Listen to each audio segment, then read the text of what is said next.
J'ai soutenu la JRE dès le début parce que j'ai enfin rencontré une femme, un groupement, une tendance qui, sans en avoir peur, parlait de la vérité.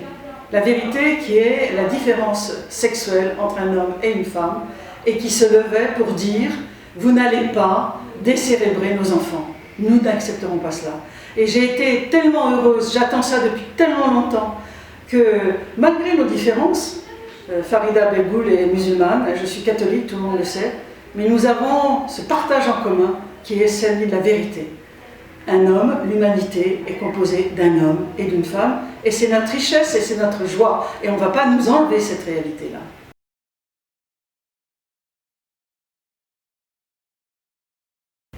Les réactions, les répercussions, les réponses qui ont été données par l'institution à l'initiative des GRE, des journées de retraite des enfants, a été d'une violence inouïe. Les parents ont subi des menaces. Certains d'entre eux sont dans un état de peur réel. Je ne parlerai que de l'exemple de Jouer les Tours.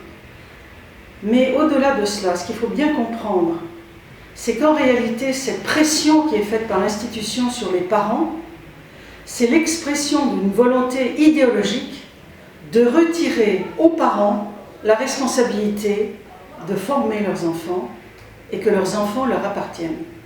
Non, les enfants n'appartiennent pas à l'État. Les enfants appartiennent à leurs parents, qui sont responsables de leurs enfants. Et vraiment, il faut être courageux, et je salue tous les parents qui ont résisté, car il s'agit bien de résistance, par rapport à la pression qui est faite sur chacun d'entre eux. Et je leur dis, surtout n'ayez pas peur, parce que c'est l'avenir de vos enfants et de vos petits-enfants qui sont là. On veut essayer de nous faire croire qu'un garçon c'est une fille c'est un garçon et qu'on peut décider. Mais non, ce n'est pas vrai, c'est faux, c'est même invraisemblable d'être obligé de le rappeler.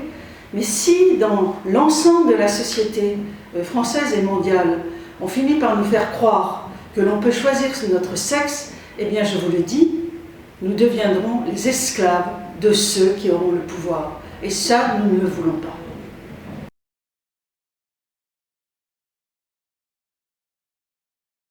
Je vais peut-être vous surprendre, mais cette diabolisation qui est réelle, les JRE en sont l'objet, moi j'en suis aussi le sujet, c'est pour moi une preuve de leur faiblesse. Car ils ne savent pas comment prendre cette vérité, cette réalité qui est la différence entre un homme et une femme. Et pour pouvoir nous cornériser, nous mettre dans un coin, nous enfermer, on nous dit qu'on fait partie des extrêmes. Mais il ne s'agit pas d'extrêmes, il s'agit de la vérité réelle de l'humanité qui est composée d'hommes et de femmes. Ce que je dirais, c'est un propos un peu plus politique, c'est qu'en réalité, quand on parle d'extrême ici, on parle du Front National, mais le Front National partage aussi cette position, puisque le Front National est favorable au mariage homosexuel. Et le mariage homosexuel n'est qu'une étape, et je peux le dire avec mon expérience politique depuis 30 ans, n'est qu'une étape par rapport au mariage gay qui est arrivé et qui sera demain, et qui est déjà dans les écoles françaises, l'éducation sur le genre. Donc, nous ne faisons pas partie du système. Moi, je ne fais plus partie du système. Je suis une femme politique expérimentée, mais je vous dis, ce n'est plus possible. Les uns comme les autres sont dans un système qui veulent nous rendre esclaves. Et moi, je ne veux pas être un esclave. J'aime la liberté.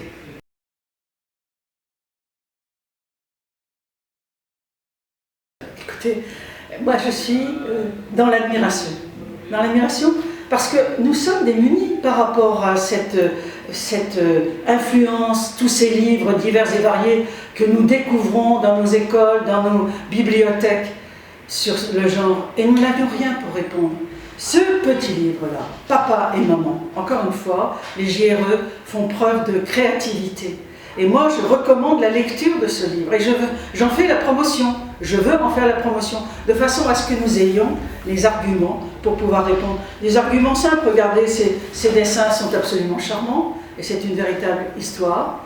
Nous n'avons pas honte, quand on est une femme, de porter une robe, même s'il nous arrive de porter des pantalons, et les hommes, ils portent des pantalons. C'est tout. Mais il y a bien d'autres différences entre nous, et cette différence nous fait connaître véritablement l'amour entre un homme et une femme.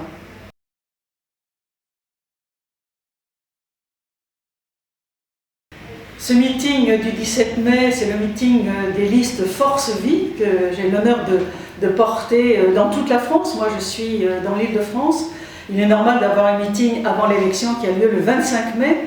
Ce meeting de Force Vie est celui qui affirme la famille composée d'un homme et d'une femme, de parents composés d'un père et d'une mère, et qui ont des enfants. Et nous voulons défendre cet enjeu de civilisation.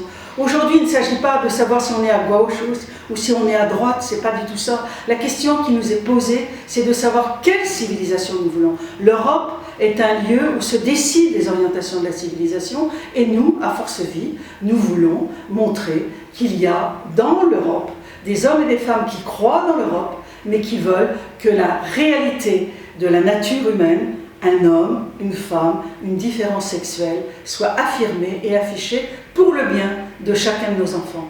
C'est ce que nous allons défendre le 17 mai et le 25 mai, bien sûr, le jour des élections européennes. Force Vie, c'est une nouvelle espérance. C'est la résistance et la confirmation de la vérité. La vérité sous le regard de la transcendance.